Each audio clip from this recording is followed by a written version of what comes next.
ಹರೇ ಶ್ರೀಕೃಷ್ಣ. ಶ್ರೀಮದ್ ಭಗವದ್ಗೀತೆ ಅಧ್ಯಾಯ 15 ಶ್ಲೋಕ 20.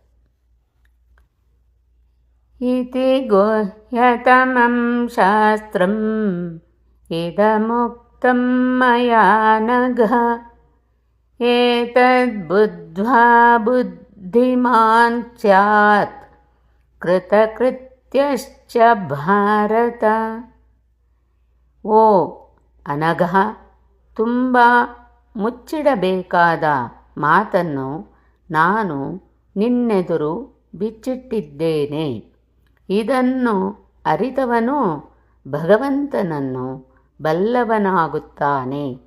ಅವನು ಮತ್ತೆ ಮಾಡಬೇಕಾದ್ದೇನೂ ಉಳಿಯುವುದಿಲ್ಲ.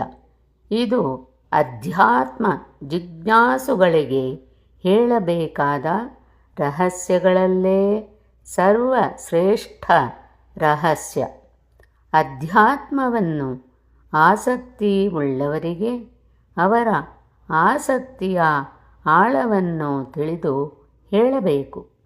ಶಾಸ್ತ್ರದ ಪ್ರಮೇಯವನ್ನು ಎಂದೂ ಬೀದಿಯಲ್ಲಿ ತೆರೆದಿಡಬಾರದು, ಏಕೆಂದರೆ ಅದು ವ್ಯರ್ಥವಾಗಬಾರದು ಮತ್ತು ಅನರ್ಥವಾಗಲೂಬಾರದು.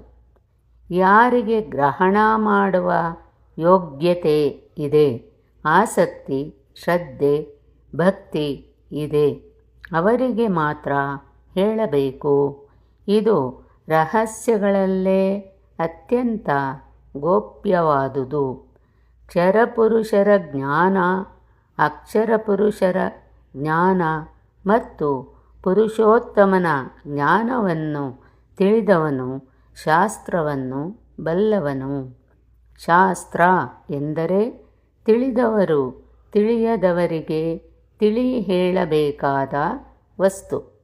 ಬಹಳ ರಹಸ್ಯವಾಗಿ ಜೋಪಾನವಾಗಿ ಕಾಪಾಡಬೇಕಾದ ಉಪದೇಶಾರ್ಹ ವಿಷಯವಿದು. ಇದಕ್ಕಿಂತ ಶ್ರೇಷ್ಠವಾದ ಉಪದೇಶ ಇನ್ನೊಂದಿಲ್ಲ.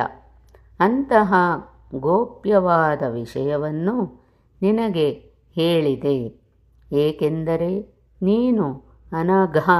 ಅದಕ್ಕಾಗಿ ಎನ್ನುತ್ತಾನೆ ಕೃಷ್ಣ.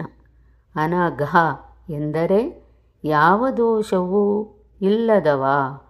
ನಾವು ಜ್ಞಾನಕ್ಕೆ ಬಾಧಕವಾಗಿರುವ ದುರಿತಗಳಿಂದ, ದೋಷಗಳಿಂದ ಮೊದಲು ಮುಕ್ತರಾಗಬೇಕು. ನಮ್ಮ ಮನಸ್ಸು ಕೆಟ್ಟ ವಿಚಾರದಿಂದ ಕಲುಷಿತವಾದರೆ ಆಗ ನಮಗೆ ಗೀತೆ ಅರ್ಥವಾಗುವುದಿಲ್ಲ. ಯಾವುದೇ ಪೂರ್ವಾಗ್ರಹ ಆವೇಶಗಳಿಲ್ಲದೆ ಪೂರ್ಣ ಭಗವಂತನಲ್ಲಿ ಶರಣಾದಾಗ ಮನಸ್ಸು ಪಾಪರಹಿತವಾಗಬಲ್ಲದು.